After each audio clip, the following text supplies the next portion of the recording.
Hi! Dumating na yung order ko and so excited to try this product. Actually, this is my first time to try O2O and ayan na, tingnan na natin kung ano kaya yung item na to. Yan, struggle is real sa pagbukas. Packaging wise, okay naman, very secured. Talaga na great.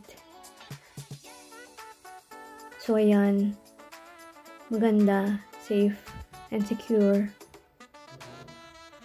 And this is a eyeshadow in the shade Red City. They have 4 variants eh. And I chose, ito yung parang mga rosy shade. Maganda yung packaging nila, I swear. Naka-shrink wrap pa yan. And looks sturdy talaga. Napaka-aesthetic. Ngayon ako na-amaze sa isang packaging. Yan. Buksan na natin.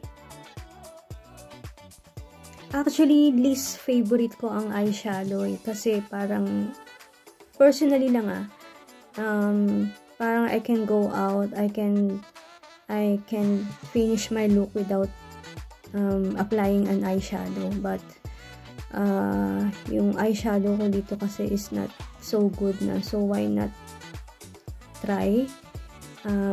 This is very affordable naman, so it won't break her bank. And who knows, for future use ko, meron akong ready magagamit. So, pinili ko lang yung medyo safe na shade na feeling ko pwede kong gamitin day to day. So, this is the shade 1. This is the lightest shade. Parang creamy white to ivory yung color niya, and no glittery effect.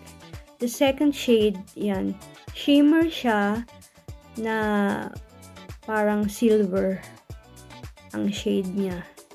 So parang ito yung parang nagbibigay ng drama, nag-accentuate. And the third is the nude shade niya. Yan. Nude. Parang nude pink. And then, the last shade, this, yung darkest. Yan. It's more on parang, actually medyo makapal lang yung kabit ko. Kasi, very pigmented pala siya. So, medyo napakapal yung aking pag-apply. Kasi parang in-expect ko na parang medyo mahihirapan ako sa pag-test ng shade. Pero very velvety yung kanyang texture. Madali siyang i-glide. Even fingers lang yung ginamit ko. Madali siyang makuha yung product.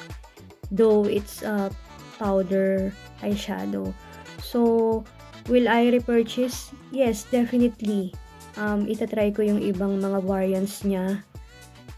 Mukhang okay naman. So, that's it. Bye!